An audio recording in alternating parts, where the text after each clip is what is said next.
हमारे रुपया ठीक चल रही है और रुपये सदस्य के साथ संबद्ध करते हुए माननीय मंत्री जी, हम अपनी बात नहीं कह रहे, लेकिन पूरा देश प्रधानमंत्री जी की बात को ध्यान से सुनता भी है, मानता भी है।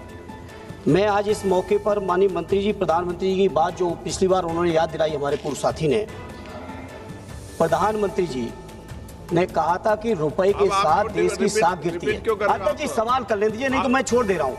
आप नहीं अध्यक्ष जी छोड़ दे रहा हूँ, मैं नहीं ले रहा हूँ। छोड़ दो, बैठ जाओ। मैं छोड़ दे रहा हूँ, कोई दिक्कत नहीं मुझे। चलो, जब सवाल करने नहीं देना अध्यक्ष जी तो आप सवाल पूछो ना, जो एक बार।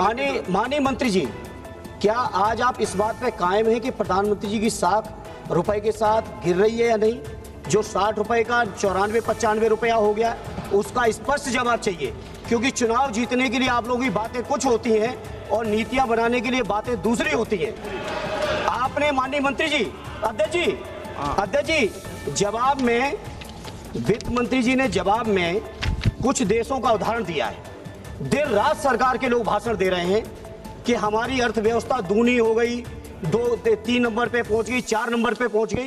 और जब अर्थव्यवस्था के लिए आप जवाब देते हैं रुपए के मुकाबले पे, तो आप उदाहरण के तौर पे दक्षिण कोरियाई बोट कहते हैं, थाई बाट को कहते हैं, फिलीपीन पैसों को कहते हैं। मैं पूछना चाहता हूं, वो दिन कब आएगा हमारे देश का जब हमारा मुकाबला डॉलर से होगा, पाउंड से होगा, यूरो से होगा? जिस तरह चौथी अर्थव्यवस्था की बात करते हो, विकसित देशों से आगे हम कब बढ़ेंगे?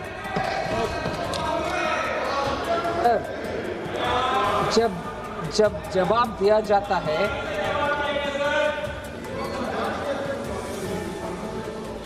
सर, आर्थिक परिस्थिति के ऊपर जब जवाब दिया जाता है, हर आंकड़ा का विवरण के साथ मंत्री जी पंकज चौधरी जी ने जवाब दिया।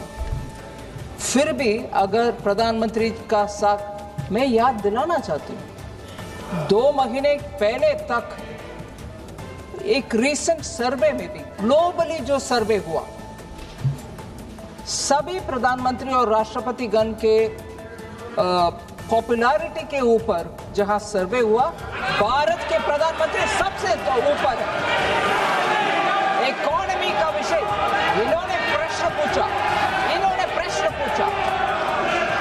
और भारत के प्रधानमंत्री का साख क्या है? इसका जवाब यही है, भारत के प्रधानमंत्री के साख ऊपर है। ये लोग उसको पचना मुश्किल समझ रहे हैं, इसीलिए बार बार उसी के ऊपर प्रश्न चिन्ह उठाया जा रहा है। जबकि भारत उठाए, मगर जवाब जब देती हो सुनना चाहिए, listen to the answer. Sir, Bharat की इकोनॉमी एकदम स्ट्रांग है, हमारे फिस्कल सिचुएशन स्ट्रांग है और फिस्कल डेफिसिट 5 साल में कैसे मेंटेन करके आ रहे, इसके ऊपर पूरे दुनिया में प्रशंसा हो रही है। और ये भी है, हमारे फॉरेन एक्सचेंज रिजर्व इतना बरकरार है, सॉलिड भी है। इसके कारण आज हम डॉलर का व्यवस्था को पूरे दुनिया देख रही है, हर एक इमर्जिंग मार्केट का इकोनॉमी के साथ भारत को तुलना, हमारे रुपया ठीक चल रही है और रुपया को ठीक चल रही है, बिल्कुल ठीक चल रही है। No, absolutely going fine. Sir, अगर प्रश्न पूछने वाले को कम से कम जवाब सुनने का क्षमता होना चाहिए। They should have the strength to hear the reply. Sir, रुपये का विषय मैं बार बार इसी उदाहरण के साथ बोलना चाहती हूँ। रुपये का विषय में आप सुनिए जवाब, झूठ बोलने के लिए उधर से इधर आ गए आपके स्थान पर जाइए अगर स्पीकर साहब बोलेंगे।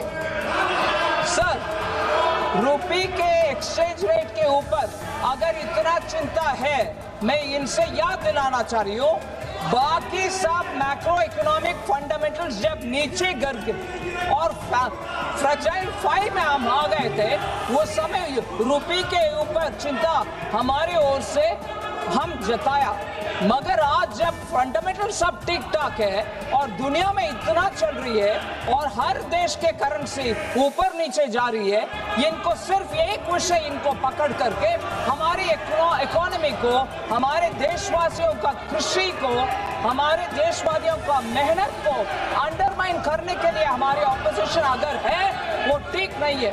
आज हमारे देश का रिक्वायरमेंट है हमारे अपने जनता का मेहनत को हम जानकर कॉग्निसेंस में ले और उसका साथ खड़े रहे, उनके साथ खड़े रहे, ना कि हमारे देश को ही कभी बार बार नीचे दिखाने के लिए ये प्रयत्न जो चल रही है